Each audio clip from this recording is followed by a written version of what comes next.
राधे राधे दोस्तों। कब है कार्तिक पूर्णिमा व्रत? 26 या 27 को। इस बार बन रहे बेहद शुभ संयोग। जानिए शुभ मुहूर्त, पूजा विधि एवं पौराणिक कथा। कार्तिक पूर्णिमा की तारीख को लेकर दुविधा बनी हुई है। दरअसल पूर्णिमा तिथि का आरंभ 26 नवंबर से होगा। पूर्णिमा तिथि 26 नवंबर और 27 नवंबर दोनों दिन रहने वाली है। आइए जानते हैं पूर्णिमा तिथि का महत्व, शुभ मुहूर्त एवं पूजा विधि। कार्तिक माह की शुक्ल पक्ष की पूर्णिमा तिथि को कार्तिक पूर्णिमा मनाई जाती है। कार्तिक पूर्णिमा के दिन किसी पवित्र नदी में स्नान आदि करने से अक्षय पुण्य की प्राप्ति होती है। कार्तिक पूर्णिमा को त्रिपुरारी पूर्णिमा के नाम से भी जाना जाता है। कब रखा जाएगा कार्तिक पूर्णिमा का व्रत? कार्तिक पूर्णिमा तिथि का आरंभ 26 नवंबर की दोपहर 3:53 से होगा और इसका समापन 27 नवंबर दिन सोमवार दोपहर 2:45 पर होगा। शास्त्रों के अनुसार उदया तिथि 27 नवंबर में पूर्णिमा तिथि होने के कारण कार्तिक पूर्णिमा का व्रत 27 नवंबर को ही रखा जाएगा। कार्तिक पूर्णिमा पर स्नान एवं दान का शुभ मुहूर्त। 27 नवंबर को अमृत चौघड़िया सुबह 6:52 से 8:11 तक। शुभ चौघड़िया सुबह 9:30 से 10:49 तक।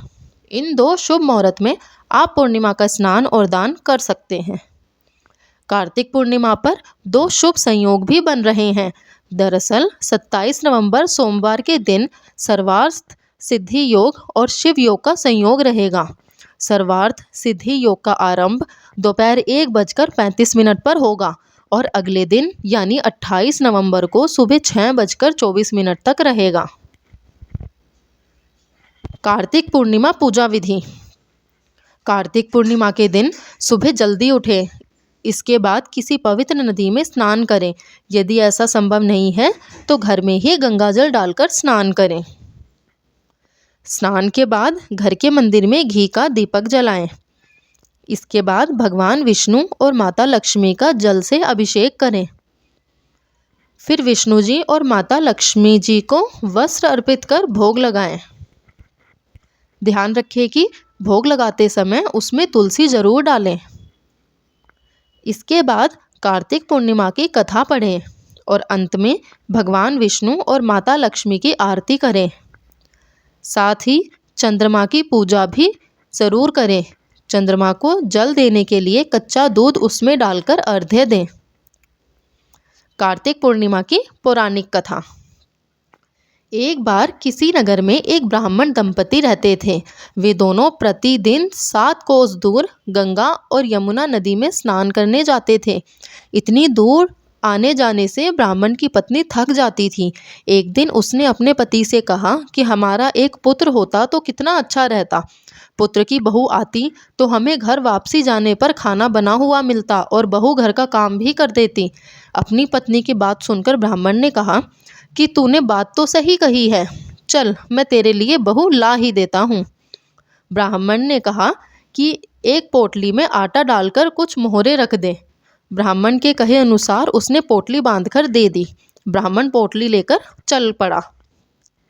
ब्राह्मण को सफ़र के दौरान यमुना के किनारे बहुत ही सुंदर लड़कियां दिखाई दी। वे रेत में घर बनाकर खेल रही थी। उनमें से एक लड़की ने कहा कि मैं अपना घर नहीं बिगाड़ूंगी, मुझे तो रहने के लिए ये घर चाहिए। लड़की की बात सुनकर ब्राह्मण मन ही मन सोचने लगा कि बहू बनाने के लिए यही लड़की उचित है। जब वह लड़की जाने लगी तो ब्राह्मण भी उसके पीछे पीछे उसके घर तक चला गया। वहां जाकर ब्राह्मण ने उस लड़की से कहा, बेटी कार्तिक मास चल रहा है, इसलिए मैं किसी के घर खाना नहीं खाता। मैं अपने साथ आटा लेकर आया हूँ। तुम अपनी माता से पूछो कि क्या वह मेरे लिए आटा छानकर 4 रोटी बना देगी। यदि वह मेरा आटा छानकर रोटी बनाएगी तो ही मैं रोटी खाऊंगा। लड़की ने जाकर अपनी माँ को ये सारी बात बताई। माँ ने कहा, उचित है, जाकर ब्राह्मण देव से कह दो कि वह अपना आटा दे दे, मैं रोटी बना दूंगी। जब वह आटा छानने लगी तो आटे में से मोहरें निकली। वह सोचने लगी कि जिसके आटे में इतनी मोहरें हैं उसके घर में कितनी मोहरें होंगी। जब ब्राह्मण खाना खाने बैठा तो लड़की की माँ ने उस ब्राह्मण से पूछा, क्या आपका कोई लड़का है? और क्या आप उस लड़के की सगाई करने जा रहे हो? यह सुनकर ब्राह्मण ने कहा कि मेरा लड़का तो काशी में पढ़ने गया हुआ है, लेकिन यदि तुम कहो तो खंड कटोरे से विवाह करके तेरी बेटी को अपने साथ ले जाऊं। लड़की की माँ ने कहा, ठीक है ब्राह्मण देव। इस पर लड़की की माँ ने लड़की की खांड कटोरे से शादी करके ब्राह्मण के साथ भेज दिया। ब्राह्मण ने घर आकर कहा, रामू की माँ, दरवाज़ा खोलकर देख, मैं तेरे लिए बहू लेकर आया हूँ। ब्राह्मण की पत्नी भीतर से ही बोली, हमारे तो कोई बेटा बेटी नहीं है, तो बहू कहाँ से ले आए? दुनिया ताने मारती थी, अब आप भी मारने लगे। ब्राह्मण ने कहा, तू दरवाज़ा खोल कर तो देख। जब ब्राह्मण ने दरवाज़ा खोला तो सामने बहू को खड़ी देखा। उसने बहू का स्वागत किया और आदर सत्कार से अंदर ले आई। अब जब ब्राह्मण अपनी पत्नी के साथ नदी स्नान करने जाता तो पीछे से बहू घर का सारा काम करके और खाना बनाकर रखती थी। वह उनके कपड़े धोती और रात को हाथ पैर भी दबाती। इस तरह बहुत दिन बीत गए। ब्राह्मणी ने अपनी बहू से कहा कि बहू, कभी भी चूल्हे की आग मत बुझने देना और मटके का पानी खत्म मत होने देना। परंतु एक दिन चूल्हे की आग बुझ गई। यह देखकर बहू घबरा गई और भागी भागी अपने पड़ोसन के पास गई और कहा कि मेरे चूल्हे की आग बुझ गई है, मुझे थोड़ी आग चाहिए। मेरे सास ससुर सुबह 5 बजे से गए हुए हैं, वह थके हुए घर आएंगे, इसलिए मुझे उनके लिए खाना बनाना है। यह सुनकर पड़ोसन ने कहा कि तू तो बावली है, तुझे यह दोनों मिलकर पागल बना रहे हैं। इनके कोई पुत्र नहीं है, ये निसंतान है। बहू ने कहा, नहीं नहीं, ऐसा मत बोलो, इनका बेटा तो बनारस काशी में पढ़ने गया हुआ है। इस पर पड़ोसन ने कहा कि यह तुझे झूठ बोलकर लाए हैं, मेरी बात सच मान, इनका कोई बेटा नहीं है। अब बहू पड़ोसन की बातों में आ गई और कहने लगी कि अब आप ही बताओ, मैं क्या करूं? पड़ोसन ने कहा कि करना क्या है, जब तुम्हारे सास ससुर आए तो जली हुई रोटी बनाकर दे देना और बिना नमक की दाल बनाकर देना। खीर की कड़छी दाल में और दाल की कड़छी खीर में डाल देना। पड़ोसन ने उसे अच्छे से सिखा पढ़ा दिया। फिर जब उसके सास ससुर घर आए तो उसने ना तो उनका आदर सत्कार किया और ना ही उनके कपड़े धोए। जब उसने सास ससुर को खाना दिया तो सास बोली, बहू, आज ये रोटियां जली हुई क्यों हैं और दाल भी सादी है? तब बहू ने पलटकर कहा कि एक दिन ऐसा खाना खा लोगे तो कुछ बिगड़ नहीं जाएगा तुम्हारा। सास ससुर को खरी खोटी सुनाकर वह फिर से पड़ोसन के पास गई और बोली कि अब आगे क्या करना है? पड़ोसन ने कहा कि अब तुम सातों कोठों की चाबी मांग लेना। अगले दिन जब सास ससुर स्नान करने के लिए जाने लगे तो बहू अड़ गई कि मुझे तो सातों कोठों की चाबी चाहिए। तब ससुर ने कहा कि इसे चाबी दे दो। तब सास ने बहू को चाबी दे दी। सास ससुर के जाने के बाद जब बहू ने दरवाजे खोले तो देखा कि किसी में अन्न भरा है, किसी में धन भरा है और किसी कोठे में बर्तन पड़े हैं। जब उसने सबसे ऊपर का 7वां कोठा खोला तो देखा कि शिवजी, पार्वती माता, गणेश जी, लक्ष्मी माता जी, पीपल पथवारी, कार्तिक के ठाकुर, राई दामोदर, तुलसी जी का बिड़वा, गंगा यमुना और 33 कोटि देवी देवता विराजमान हैं। वहीं पर एक लड़का चंदन की चौकी पर बैठा माला जप रहा है।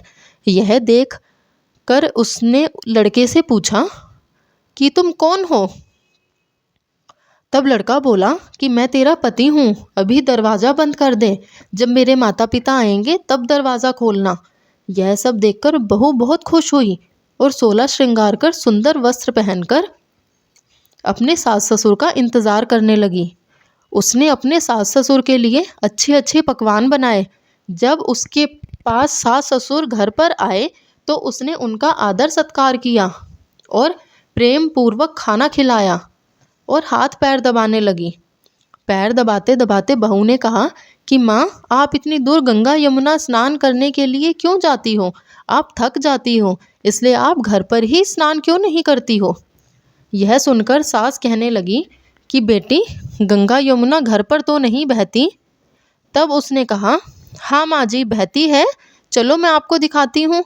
जब बहू ने 7वां कोठा खोला तो उसमें शिव जी, पार्वती जी, गणेश जी, लक्ष्मी जी, पीपल पथवारी, कार्तिक के ठाकुर, राई दामोदर, तुलसी जी का बिड़वा, गंगा यमुना बह रही हैं और 33 कोटि देवी देवता विराजमान है।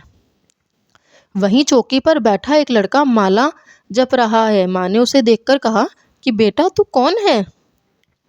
लड़का बोला, माँ मैं तेरा बेटा हूँ। तब ब्राह्मणी ने पूछा कि तू कहाँ से आया है? लड़के ने जवाब दिया कि मुझे कार्तिक देव ने भेजा है। माँ ने कहा, बेटा यह संसार कैसे मानेगा कि तू मेरा बेटा है? माँ ने कुछ विद्वान पंडितों से मदद मांगी।